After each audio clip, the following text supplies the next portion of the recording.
Hello friends, આજે આપણે રવાનો હાંડવો બનાવવાનો છે. તે એકદમ હેલ્ધી ને ટેસ્ટી હોય છે ને એને આપણે બ્રેકફાસ્ટમાં કે ડિનરમાં પણ ખાઈ શકીએ છીએ. તો તેના માટે પહેલાં આપણે 2 કપ રવો લઈશું. તમે કોઈ બી વાટકીનું કે આવી રીતે કપનું માપ લઈ શકો છો. 1/4 કપ દહીં, તે આ છે મરચાં, એકલા મરચાં છે, તીખા મરચાં, તે મેં 3 નંગ લીધા છે ને વાટી લીધા છે. ધાણો, 100 ગ્રામ પનીર, આ છે 1 ડુંગળી, ટામેટું 1, મીડિયમ સાઇઝનું છે તો આપણે કેપ્સિકમ લેવાનું છે, અને ગાજર છે તેને મેં છીણી લીધી છે, એક મીડિયમ સાઇઝની. આપણે મસાલામાં હાફ ટીસ્પૂન છે તો મરચાંની ભૂકી, ગરમ મસાલો અને ધાણા જીરું એ આપણે કરવાનું છે. તો આપણે પહેલાં આ રવાને દહીં અને પાણીથી એને થોડી વાર માટે 10 મિનિટ માટે મૂકી દઈશું. તો પહેલાં આપણે આ દહીંને આમાં નાખી દઈશું. એને આપણે મિક્સ કરી લઈશું અને એમાં થોડું પાણી નાખીને આપણે એને થોડું ખીરું જેવું કરવાનું છે, માપનું, મીડિયમ. એકદમ પેલું આછું ખીરું જેવું નથી કરી દેવાનું, ઢોસા જેવું નથી કરવાનું.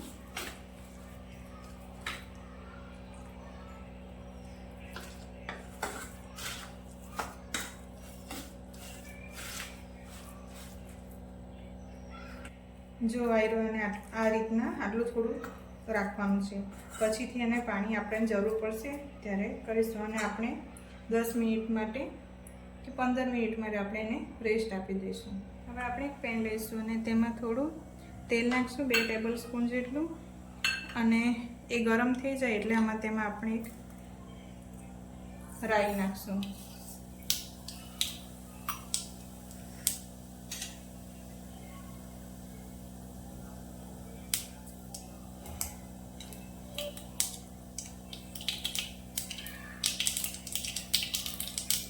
અને આપણે મીડિયમ પર ગેસનું મીડિયમ પર રાખશું.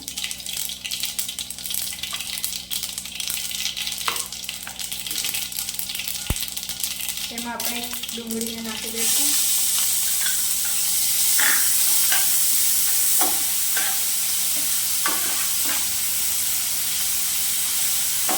તેમજ આપણે આ વાટેલા મરચાંની પેસ્ટ નાખી દઈશું.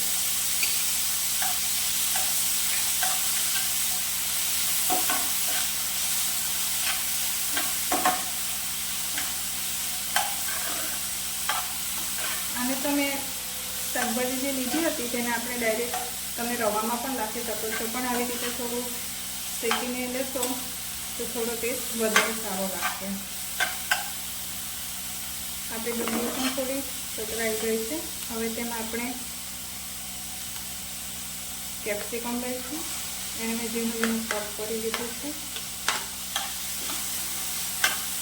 એમાં જ આપણે આ ગાજર નાખી દઈશું અને ટામેટા પણ નાખી દઈશું. હવે એને બધું મિક્સ કરી લઈએ. આપણું મિક્સર બરાબર મિક્સ થઈ ગયું છે. હવે તેમાં આપણે મસાલા નાખી દઈશું અને સ્વાદ મુજબ મીઠું.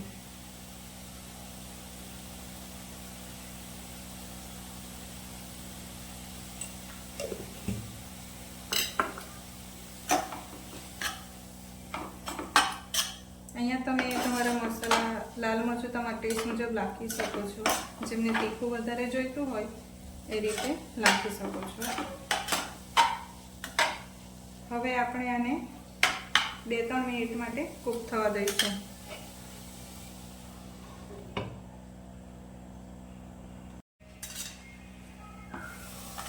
હવે આપણું મિક્સર થઈ ગયું છે. હવે એને આપણે ઠંડુ થવા દઈશું. ગેસ બંધ કરી દઈશું. તૈયાર આપણું મિક્સર ઠંડુ થઈ ગયું છે. હવે એમાં આપણે આ જે 100 ગ્રામ પનીર લીધું હતું તેને એમાં નાખી દઈશું અને મિક્સ કરી લઈશું. અને ધાણા પણ એમાં નાખી દઈશું.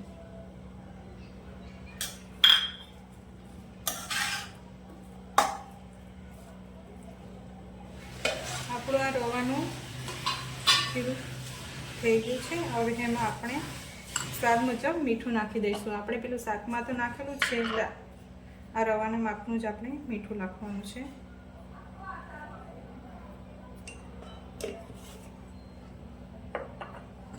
અને મિક્સ કરી લઈશું.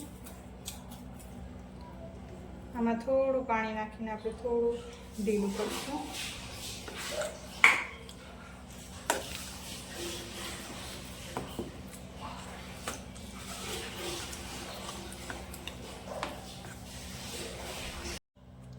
જો આપણે આ થોડું આટલું કરી નાખવાનું છે. હવે આ જે મિક્સર છે તેને આમાં રવામાં નાખી દઈશું.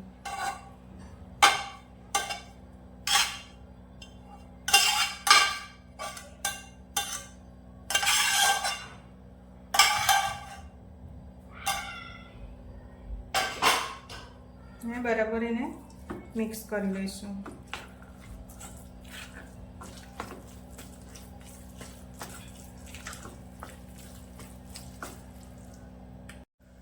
એમાં થોડું પાણી પાછું થોડું નાખીને થોડું ઢીલું કરશું.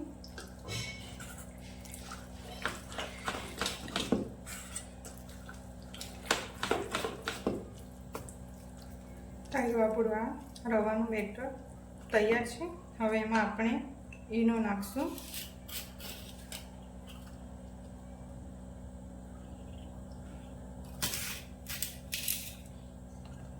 થોડું પાણી નાખીને એક્ટિવેટ કરી દઈશું એને.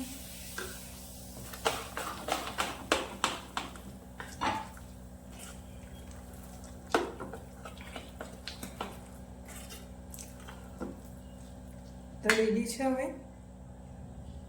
એક પેન લઈશું, તેને ગરમ કરશું અને તેમાં આપણે તેલ નાખશું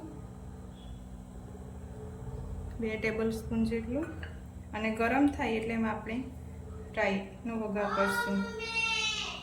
હવે આપણે એમાં થોડી રાઈ નાખશું. એ થાય એટલે આપણે તેમાં થોડા તલ નાખશું.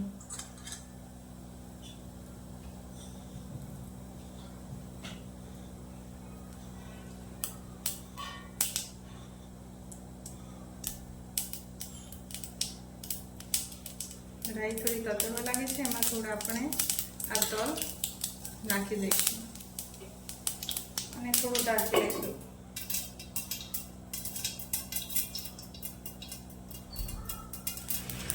આપણા રાઈને જીરું થઈ ગયા છે, તેમાં આપણે આ મિશ્રણને નાખી દઈશું.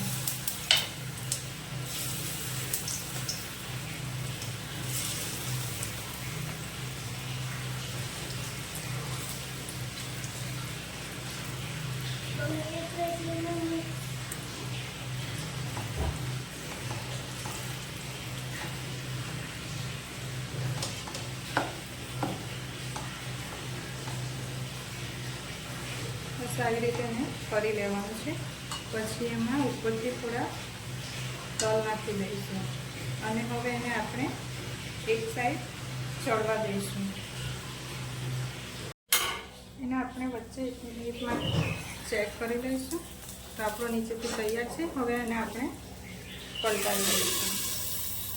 એક બાજુ આપણે એને 5 થી 7 મિનિટ જેવું થાય છે ચડવા માટે. હવે એને ટર્ન કરી દઈશું.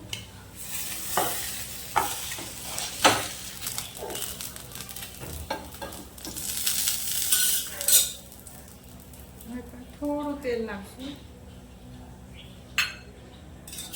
હવે એને બીજી બાજુથી આપણે એને શેકી લઈશું અને એને પણ 5 થી 7 મિનિટ માટે થવા દઈશું. શેક કરી લઈએ એને. આપણો આ હાંડવો તૈયાર છે. હવે એને આપણે સર્વ કરી લઈશું. લેશું તેમાં ગ્રીન ચટણી અને આ હાંડવાને મેં કટિંગ કરી લીધો છે, એને આપણે સર્વ કરશું.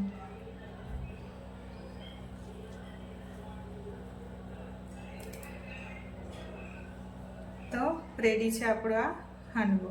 આપણો હાંડવો ટેસ્ટી અને હેલ્ધી છે, રેડી છે. આ હાંડવાથી આપણને એને ડિનરમાં પણ અને બ્રેકફાસ્ટમાં પણ લઈ શકો છો તમે. અને ડાયટ કરતા હોય તેમના માટે તો ખૂબ જ સરસ છે ઓપ્શન. તો તમને અમારી રેસીપી પસંદ આવી હોય તો લાઈક કરજો, શેર અને કમેન્ટમાં જણાવજો કે તમને અમારી આ રેસીપી કેવી લાગી. ચલો બાય.